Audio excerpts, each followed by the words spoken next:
One of my most recent videos was focused on reminiscing on the experience of the DayZ mod, my all-time favorite game and a game that kickstarted many aspects of the survival genre we know today. In that video, I spent a great amount of time praising the mod's experience and criticizing the standalone, although I was steadfast in acknowledging that the DayZ standalone works really well and that Bohemia has done a fantastic job creating a realistic, immersive survival experience. 95% of what I said in that video, I stand by. I never said that the standalone was bad or made any stupid statements about it, but I was wrong about one part of one aspect of the standalone. I did say that multiple systems seemed intent on hindering my gameplay experience. I cited the medical system as an example, stopping me from visiting high PvP areas because I was sick or required a specific item to help my current condition. I still feel that way about some parts of the game. I think zombies are now probably the best example I can think of that, at least in their current state, they annoy the shit out of me more than anything else. But so many of the systems that I had originally thought were hindering my experience ended up just being something I had to get used to. Something that was either negligible in its impact or completely avoidable with the proper preparation. Again, personally, there's some things I would change, but some of DayZ's features I was annoyed at when I made my first video turned out to not really be anything to worry about at all. I've become so much better at the game since and learned so much about how to approach and prepare during runs. I think I made that video when I had put around 150 hours or so into my comeback to the game. Since then, I've put about 200 to 250 hours into purely playing on Namalsk, and this is what has completely shifted my enjoyment of the standalone around. Complete 180. Namalsk is tight, it's small, and has interesting and important points of interest, but those POIs are limited in number, so players always find themselves at them regardless.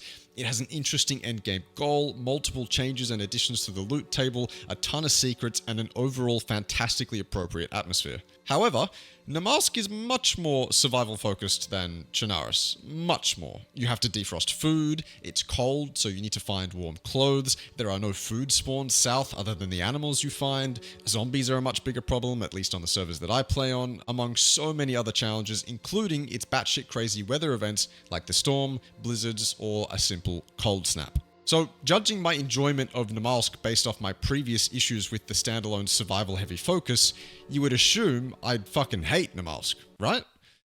I fucking love Namalsk. It is without a doubt the most polished and pure DayZ standalone experience I've had, and it rivals some of the experiences I had with the mod. Because the entire Namalsk loop is perfectly paced, the survival aspects become much less of a hindrance, at least mentally. Running for hours on Chernarus without seeing a soul makes that one sickness, that one food supply problem, or anything else so much more annoying to deal with. When I play Chernarus, I'm interacting with much less people that I get kind of itchy for that interaction, and anything that is even mildly annoying can become such a buzzkill to the experience. On Namalsk, I spawn and I'm looking at someone within 10 minutes. But it's not just that interaction, it's also because the experience surrounding that interaction is so much smoother. I don't want to say it's telegraphed because DayZ never is, but I know when I spawn, I'm looking for warm clothing, a supply of food, a capable weapon, and a heat buff, and then I'm sprinting straight south. The biggest contributor to making that possible is, again, the size of Namalsk. All the POIs I need to access are reasonably accessible. I don't have to spend a long time running to get anything I need, and it's just such a precious way to experience DayZ. And I really do hope that not only Namalsk stays popular, but that future DayZ map makers focus on condensing their map to accommodate a much better flow. I think the craziest thing about Namalsk is how it's also allowed me to enjoy the survival moments, sitting by a fire while it's blizzarding outside, or patiently scoping out an area while the wind blows past you in the background, or just experiencing the atmosphere and the visuals. DayZ is a game where you run a lot, no matter what map you're playing on, but Namalsk has these moments where it forces you to take a break, focus on debriefing, organizing, or conversing with people if you're running with a group. Taking a breather while a blizzard passes is a welcome pastime because you know that after it's gone, the next POI is really close, and PvP or interaction with other players also isn't far away. I'm glazing the shit out of Namalsk, but Chernarus or any other larger map can flow much nicer as well. I think for Chernarus it's not necessarily about the POIs, more so it's about the player count. Chernarus Plus will always feel inferior until DayZ's busted framework can fit 100 players or so onto that map.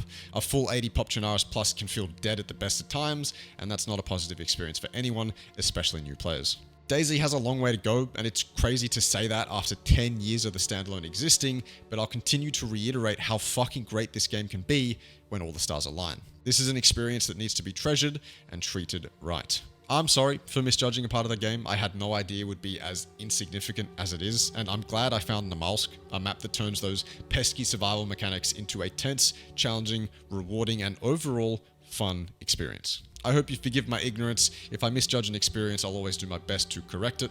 That said, thank you so much for watching. I appreciate it. Hope you have a great day.